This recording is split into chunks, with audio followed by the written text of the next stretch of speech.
everybody. How are you? And today we're going to talk about sums and products of rational and irrational numbers. But the first thing we have to cover is what, Miss Benson? Vocabulary. Yes, go ahead. So we have already learned about rational and irrational numbers. If you remember from the story, we learned about these two princes, Prince Irrational, and he liked all the numbers that could be written as fractions. So he liked things like 3/4 or 0.7 or 0.217217 repeating. Those are all the things that he liked. Then there was Prince Irrational, and he was the one, like me, that just talked and talked and talked and talked and talked. And he just listed numbers, and they went on forever and forever and forever. They never repeated. There was never a pattern. He's an odd little duck, but I love him. What can I say?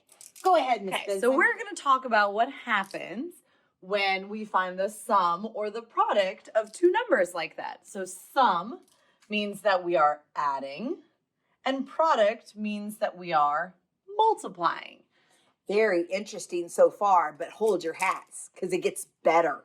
Did you notice, Miss Voss, What? that something is wrong with Prince Irrational? What? Oh no, he's green. He's very green. Why is he green? He has the cooties. Not the cooties. Yes, the cooties. Oh no. Should we go to the next page and see what happens when you have the cooties? Oh, yes. Okay.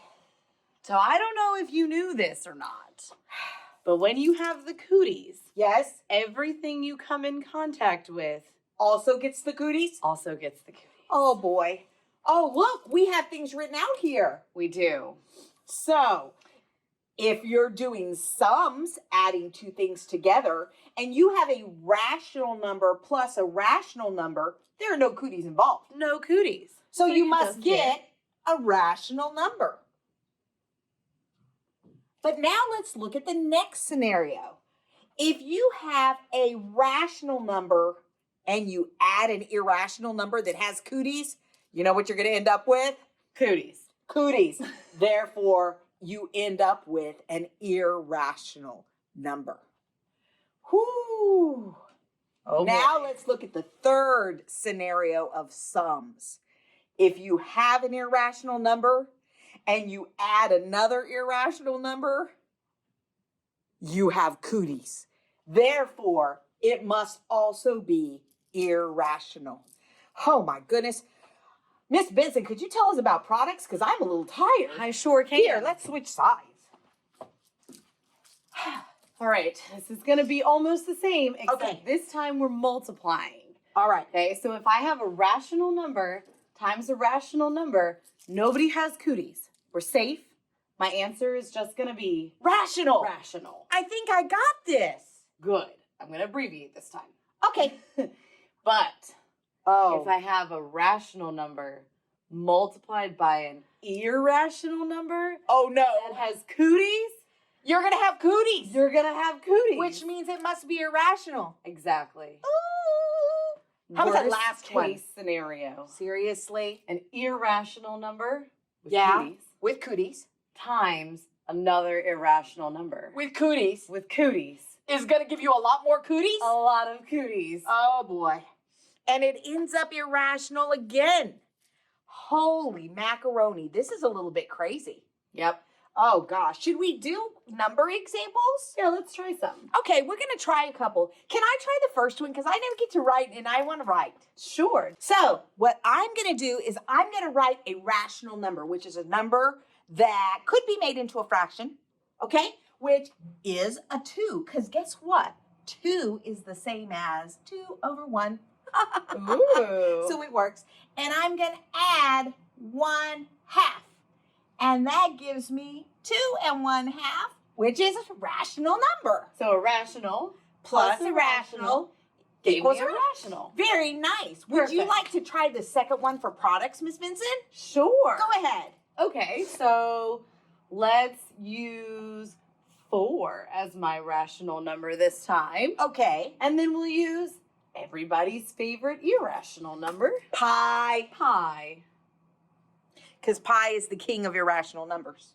So if I do 4 times pi, I get 4 pi, 4 pi.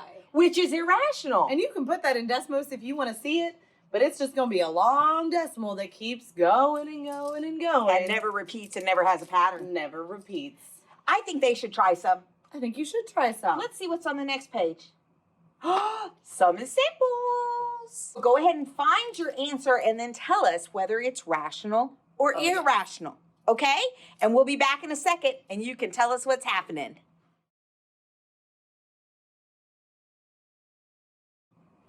Alrighty, let's check your answers. So on the first one, we had 13.5, which is rational, plus 6, which is rational, and we got 19.5. So if you got that far, that's good, but then we need you to tell us if that's rational or irrational, and 19.5 is rational. Because you added 2 rational numbers. No So you end cooties. up with rational. Absolutely. Here, we have a rational number, -5, times pi. And pi is irrational. So It's it the has king of irrational. cooties. Very So our cooties. answer is going to be irrational. And if you don't believe me, put it in your calculator and check this number out. Right. Definitely irrational. Okay. Last one, irrational number times a rational number is going to give me an irrational answer. Look at this thing.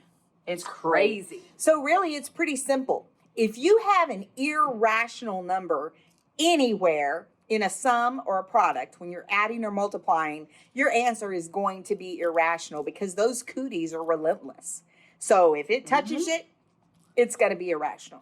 But if all of your parts are rational when you're adding or multiplying, it's definitely going to be rational. That's Okay? all. Have a great day in the kingdom.